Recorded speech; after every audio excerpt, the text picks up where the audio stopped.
Je suis Nicolas Garcelon, je suis responsable de la plateforme Data Science, la plateforme base de données à l'Institut Imagine. Et donc, je suis arrivé à Imagine en 2012, mais je travaille dans le milieu hospitalier depuis 2001. Voilà. Et dans toutes ces années dans le milieu hospitalier, à chaque fois revenait la question, c'est comment pouvoir réutiliser les données hospitalières, comment pouvoir les fouiller, les réutiliser pour la recherche, mais aussi pour améliorer le soin au quotidien. Et c'est de là qu'est venue l'idée de Dr Warehouse que j'ai pu développer à Imagine. Donc je vais vous expliquer en quoi ça consiste. Alors il y en a peut-être déjà qui ont déjà vu la présentation, donc je m'en excuse. Donc le postulat de départ, c'est de dire qu'un médecin passe 49% de son temps devant un ordinateur. Donc là, c'est le dessin qu'a fait une petite fille de 9 ans, je crois, qui s'est dessinée en consultation médicale, et il y a le médecin qui est à côté sur son ordinateur qu'on voit, voilà, et avec ses frères et sœurs derrière. C'est un temps considérable qu'il faut pouvoir valoriser. Alors, maintenant, c'est bien connu que les données produites au cours du soin, dans l'hôpital, pour ce qui nous concerne, c'est des gisements potentiels de connaissances. Donc, que ce soit pour la recherche clinique, pour les recherches épidémiologiques, etc. Somme toute, la réutilisation de ces données n'est pas si simple. En pratique, il y a quelques années, quand un interne venait ou un médecin-chercheur venait au département d'information médicale pour dire « Bonjour, j'ai besoin d'avoir des dossiers patients pour une étude », ça pouvait prendre beaucoup de temps. Alors maintenant, c'est informatisé, donc c'est quand même... Mes diapos sont en décalé. D'accord, ok. Que je... Non, les diapos ne suivent pas, ouais. Alors attendez, j'en ai passé trop d'un coup. Ouais, on va y arriver.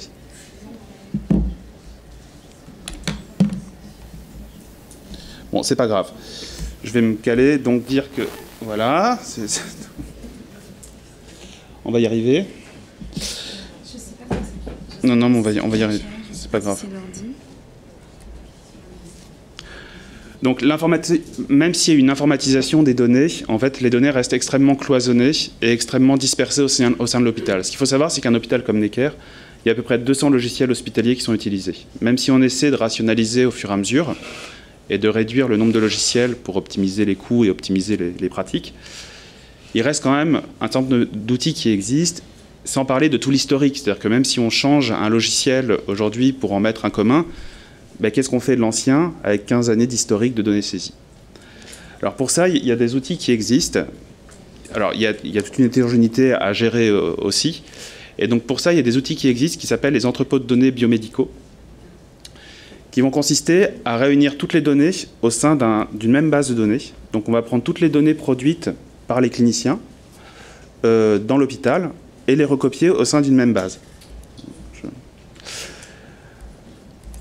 Et on va pouvoir enrichir avec des données des connaissances existantes. Donc il y a un certain nombre d'outils qui existent déjà, d'entrepôts de données qui existent déjà, comme I2B2, mais ils sont tous orientés autour des données structurées, donc des données codées. Alors une donnée structurée, ça va être les résultats de laboratoire, par exemple, ça va être les cases à cocher dans les formulaires, ça va être les données du PMSI. Mais est-ce que ces données structurées suffisent vraiment si on veut explorer les données de manière fine? Il y a une étude qui a montré, il y a 2 ans, que quand on cherchait toutes les comorbidités associées à une maladie rare, comme les maladies cœliaques, par exemple, où ils ont essayé de chercher dans quel type de données on trouvait les signes associés. Et on voyait que dans 80% des cas, on ne les trouvait que dans les données en texte libre uniquement, et pas dans les données structurées. Donc là, on voit que en gris foncé, c'est que les données codées. En bleu foncé, c'est que les données texte libre. Alors les données texte libre, c'est les comptes rendus hospitaliers, essentiellement. Donc ça veut dire qu'il faut absolument prendre en compte ces données textuelles si on veut pouvoir avoir vraiment les choses extrêmement fines. Alors en effet, quand un médecin, spécialement à Necker, où ils sont habitués à avoir des maladies rares ou des patients, même des patients non diagnostiqués, ils vont avoir une description extrêmement fine où ils vont pouvoir mettre des doutes sur certains signes, des doutes sur des diagnostics, des suspicions, des absences de signes qui vont être très importantes pour un diagnostic futur, ce qu'on n'aura jamais dans des données codées. On n'aura pas « il n'a pas telle chose ». Dans tout ce contexte, on a décidé de créer Dr Warehouse qui va vraiment être orienté autour du compte-rendu hospitalier et essayer de répondre à trois problématiques. Déjà, uniquement pouvoir retrouver des patients. C'est vraiment le truc basique. Je veux retrouver des patients, donc je veux retrouver toutes les hypoparathyroïdies de Necker pour pouvoir compléter le registre. Ou je veux retrouver tous les patients qui ont de l'eczéma, une thrombopénie et des infections, parce que je veux voir ce qu'ont ces patients. On va pouvoir faire de la fouille de données et favoriser la recherche translationnelle. Donc si je reviens au premier cas d'usage, qui est vraiment l'idée d'avoir un moteur de recherche qui permet de recruter des patients, d'explorer des données pour des études de faisabilité, créer des cohortes de manière collaborative, on a développé cette interface-là. Donc l'idée, c'est d'avoir un moteur de recherche à gauche. Alors d'habitude, je fais une démo, mais là, c'est comme le temps est un peu contraint, je préfère faire des captures d'écran, même si c'est moins dynamique. Donc là, j'ai fait une recherche avec l'épidermolyse bulleuse en texte libre. Il me dit, voilà, il y a 340 patients. C'est dans le texte libre. Et il va pouvoir m'afficher, un peu comme Google, les patients qu'il a retrouvés avec le bout de phrase qui contient le terme recherché. Ce qui est indispensable quand on fait du full text, parce que par définition, c'est des données dites sales, c'est-à-dire on n'est pas sûr que ce qu'on va trouver, c'est correct. Comme vous faites une recherche dans Google, vous adaptez vos recherches en fonction des résultats que vous trouvez. Là, c'est le même principe. C'est-à-dire qu'on va adapter la recherche. Par exemple, à Necker, si on fait une recherche avec Marfan, on va trouver 4000 patients. Et en fait, il n'y a pas 4000 patients qui ont Marfan, c'est juste qu'il y a la salle Marfan à Necker, qui est une salle de staff. Donc, on se rend compte en faisant la recherche que dans les résultats, on retrouve tous les patients qui ont salle Marfan. Donc, il suffit de rajouter le critère d'exclusion chez Marfan, note salle Marfan. Et du coup, on retrouve le bon nombre de patients. Cela dit, alors on peut évidemment cliquer sur un compte-rendu pour l'afficher, ça souligne le terme, etc. Il a quand même fallu optimiser le moteur de recherche, ça ne s'est pas fait tout seul, parce que si on fait une requête comme les trois qui sont là, Crohn, diabète, lupus, diarrhène, PHP1, sur les 350 patients retrouvés, il y a 250 faux positifs. C'est-à-dire 250 patients qui n'ont pas ces signes-là. Alors ils ne les ont pas, pourquoi? Parce qu'il y a la négation.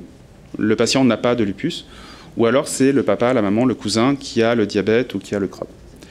Donc il a fallu développer des méthodes de traitement automatique du langage pour réduire ce bruit, et tout en conservant la notion de texte libre. Et donc ce qu'on a fait de manière automatisée, c'est que chaque compte-rendu va être découpé en groupes de mots qui vont être eux-mêmes classés en affirmation, négation, patient, famille.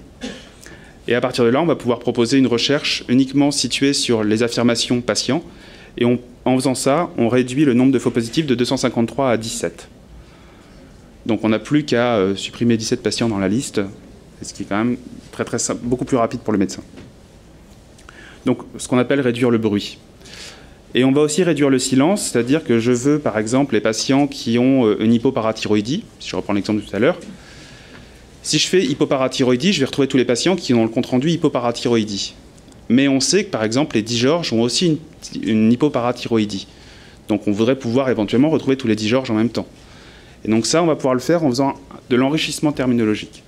Donc ça veut dire quoi? Ça veut dire qu'on va prendre les comptes-rendus, on va prendre un dictionnaire de données, et on va regarder chaque mot s'il est présent dans le compte-rendu, et on va pouvoir associer tous les synonymes, raccrocher toutes les hiérarchies. Donc si on a des NID, on va pouvoir raccrocher diabète, etc.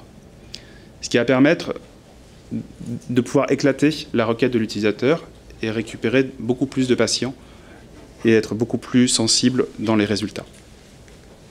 Et on a pu intégrer tout ça dans Dr Warehouse. Donc maintenant, si je fais une recherche sur SCID, qui est un syndrome immunitaire, on va pouvoir retrouver les patients qui ont syndrome d'Omen ou Artemis, qui est le gène mis en cause un des gènes mis en cause dans cette maladie.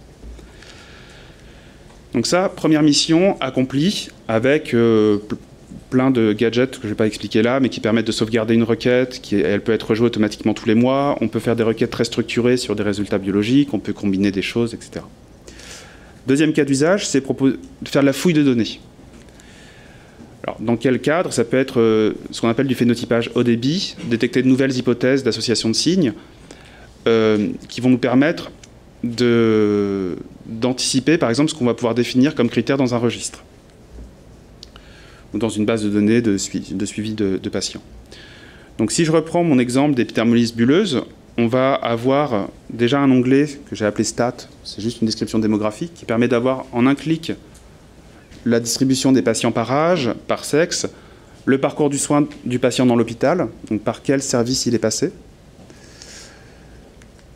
sa distribution éventuellement en France, basée sur le code postal, et une extraction automatique des signes cliniques contenus dans les comptes rendus. Donc les signes que vous voyez là, ils ont été extraits automatiquement à partir des comptes rendus. Donc là, dans cet exemple, c'est ce syndrome de Rett, et j'obtiens une description relativement précise, ici, des signes associés au syndrome de Rett, avec une prévalence qui est locale, hein, à Necker, donc qui est biaisée, qu'on ne peut pas publier tel quel, mais qui permet quand même de donner des indices basés sur la vraie vie. Quand on regarde dans OMIM, qui est la base qui décrit les maladies rares, on a ostéoporose n'est pas présent dans OMIM. Et pourtant, quand je demande à des chercheurs, c'est vraiment associé au syndrome de Rett. Donc finalement, on arrive parfois à être un peu meilleur même que les bases, en tout cas à être plus rapide parce qu'on est vraiment sur les données en temps réel.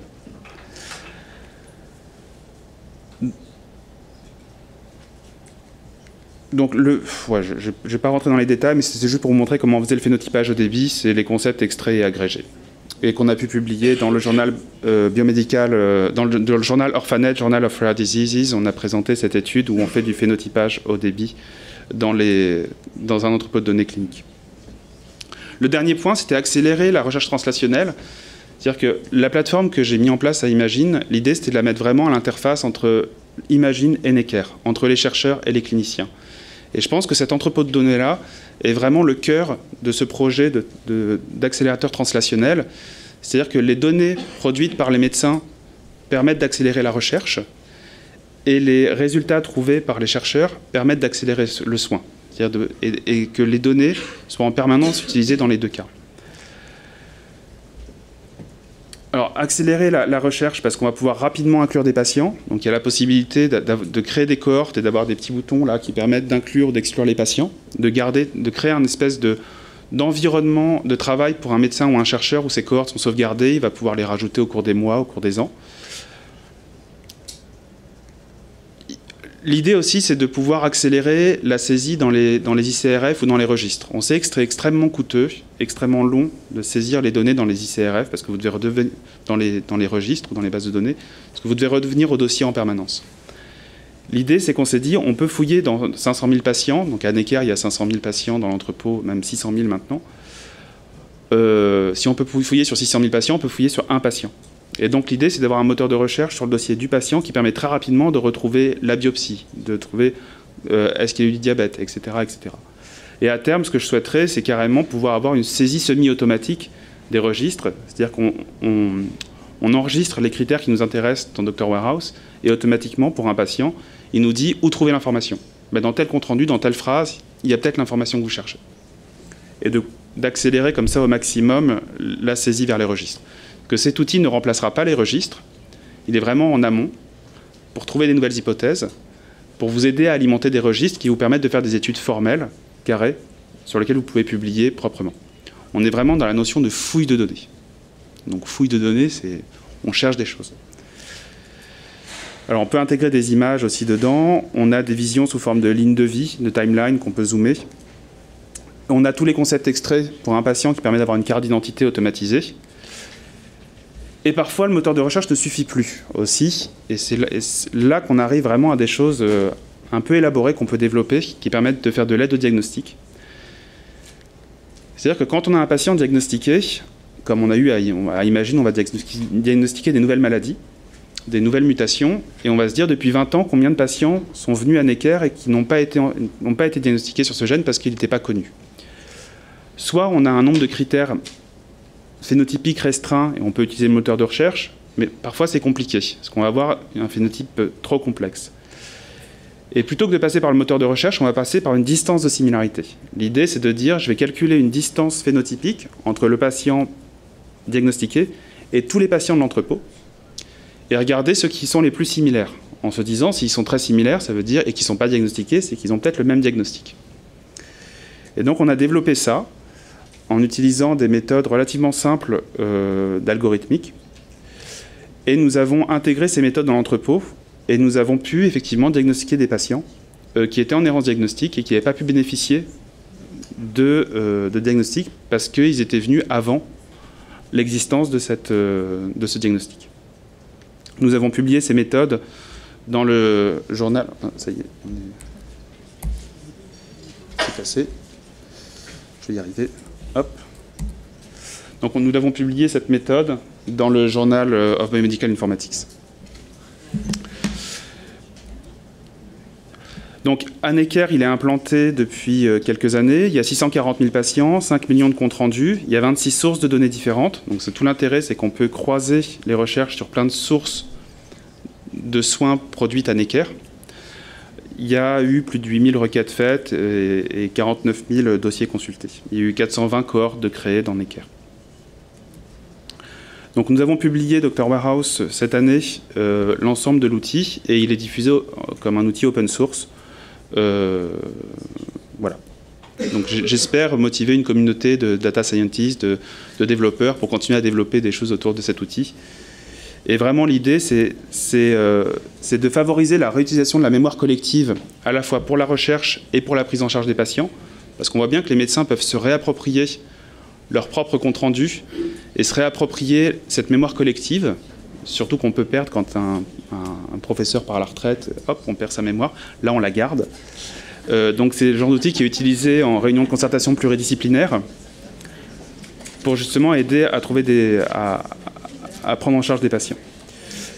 Et le vrai verrou qu'on a aujourd'hui, c'est qu'il faut absolument qu'on réussisse à décloisonner les données issues de la clinique et de la recherche. On est vraiment sur un paradigme où il y a la clinique, la recherche, et on sépare parfaitement les deux, et il n'y a pas d'étanchéité, et je pense que c'est un problème, surtout dans les maladies rares, où on voit bien que les chercheurs font aussi du diagnostic, et que les médecins font aussi de la recherche, que ce n'est pas si cloisonné. Et le problème aussi qu'on a, c'est qu'on a très peu de traitement automatique du langage pour le français, pour la langue française. C'est-à-dire que la plupart de ce qui est développé est fait pour l'anglais. Les thésaurus sont faits en anglais, les méthodes sont faites pour l'anglais, la détection de la négation, enfin tout ça c'est fait pour l'anglais. Même les gens qui font du traitement automatique du langage en France le font pour l'anglais parce que pour publier c'est plus facile. Et surtout qu'on n'a pas de corpus annoté en français. C'est-à-dire qu'on n'a pas de source d'apprentissage, de texte disponible, public, sur lequel on pourrait faire tourner les algorithmes pour faire apprendre nos méthodes. Je vous remercie.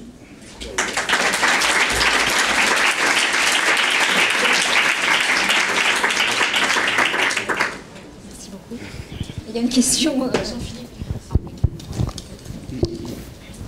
Bonjour, merci beaucoup pour cette présentation. Je me permets d'intervenir parce que du coup, moi, je l'ai utilisé quand on est venu à Necker, voilà, pour l'inclusion des patients dans EpiHippo, pour retrouver les données.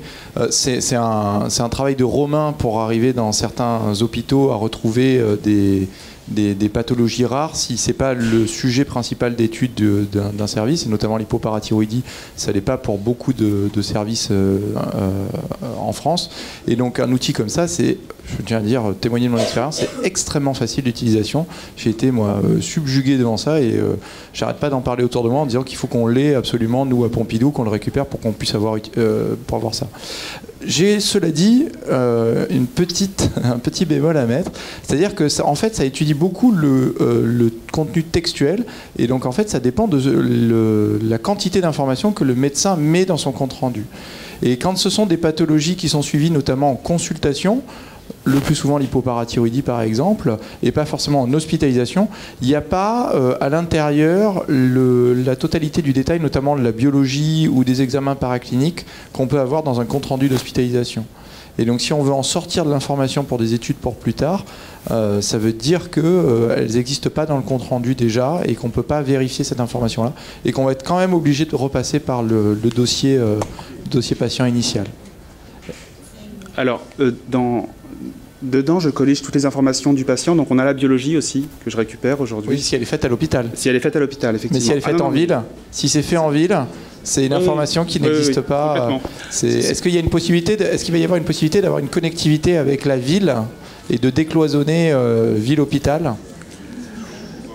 Alors, l'entrepôt de données permet de stocker ce qu'on veut. Après, ça dépend plus de moi, en fait. Là, c'est plus politique. Mais effectivement, c'est pour ça que je le présente vraiment comme quelque chose en amont des registres, en amont des bases de données formelles.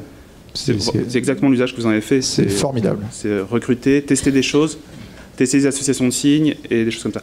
Là, ce qu'on souhaite mettre en place, ce que j'aimerais mettre en place, en fait, c'est que pour la partie diagnostic, ce qu'on me reproche souvent, c'est qu'à Necker, c'est facile parce qu'il y a plein de patients qui ont des maladies rares. Donc c'est trop facile de faire de l'aide au diagnostic avec des patients déjà, avec tous les patients déjà atteints qu'on a.